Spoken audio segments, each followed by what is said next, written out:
Tá, todo mundo viu a notícia. Modelos de IA da OpenAI operando em um teste de segurança agiram de forma autônoma para romper o isolamento ao qual estavam contidos e atacaram o ambiente da Hugging Face. Tal evento foi um dos primeiros casos documentados desse tipo envolvendo um agente autônomo. Ok, mas como funcionaria tal isolamento?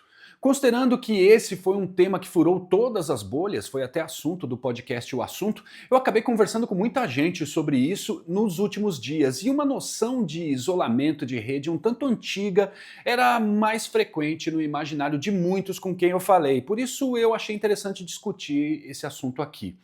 Aquela ideia de um ambiente completamente isolado, por exemplo, uma máquina sem placa de rede em sala com acesso controlado, ou máquinas com placa de rede, mas somente com a capacidade de conversar com computadores fisicamente conectados por cabo, o que chamamos de air-gapped networks, essa é uma arquitetura presente em ambientes muito críticos, como usinas nucleares e ambientes militares. Trata-se de algo que não faz sentido em muitas empresas hoje, sobretudo em laboratórios de IA. Isso porque essas operações são executadas em ambientes que consomem recursos computacionais escaláveis, sob demanda, acessíveis remotamente e depois descartados. Em tal arquitetura acontece o que o pessoal de infra chama de spin-up, que é o ato de provisionar criando um ambiente do zero com máquinas e redes virtuais que são ativadas e escaladas rapidamente, e quando elas não são mais necessárias, elas então são jogadas fora, o que eles chamam de tear down. Imagina você ter que comprar um conjunto de servidores, colocar eles num prédio com rede isolada, depois descobrir que precisa do dobro de capacidade de computação para terminar o teste, tendo que comprar mais servidores para instalar nesse lugar. Trata-se de algo impraticável. Por isso, o fato de a humanidade ter desenvolvido a computação em nuvem foi algo determinante para que ela depois se aprofundasse no desenvolvimento de modelos de IA.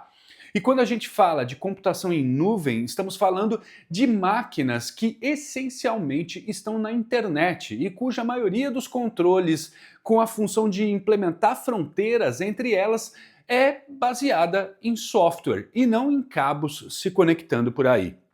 Então o isolamento precisa se dar em outros termos. Não se trata de uma lógica de cercadinho, mas sim de defesa em profundidade, como em uma cebola, com camadas de isolamento. Primeiro, o isolamento da computação. Todas as máquinas são virtuais, rodando dentro de um mesmo host, como múltiplas gavetas em um freezer. Seria lógico que você quisesse compartilhar recursos de refrigeração entre todas as gavetas do freezer, mas isso pode abrir uma brecha para que alguém que controla uma gaveta do freezer procure tentar explorar vulnerabilidades para saber o que há nas outras gavetas ou para tentar controlar o freezer inteiro. Há modalidades de virtualização que vão desde um container que compartilha muitos dos recursos da geladeira até ambientes desenvolvidos para operarem em situações que requerem isolamento de verdade, como as micro-VMs que atuam como gavetas autossustentáveis em termos de refrigeração, dependendo minimamente de recursos da geladeira para funcionar como espaço físico e eletricidade.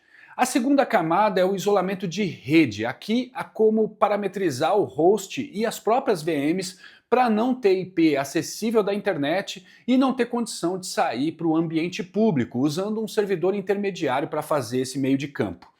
Depois vem o isolamento de credenciais ou de identidades, com contas de acesso ao ambiente de testes, mas sem chaves que dê acesso a sistemas sensíveis reais.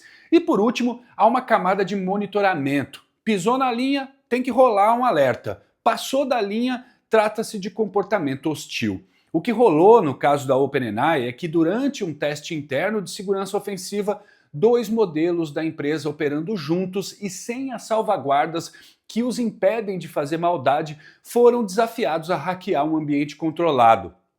Tentando trapacear no teste, eles exploraram uma vulnerabilidade até então desconhecida em um produto de software chamado Artifactory e desenvolvido pela JFrog, e eles fizeram isso para escapar de seu isolamento e obter acesso à internet. Então invadiram a infraestrutura da Hugging Face para buscar resposta para tal desafio.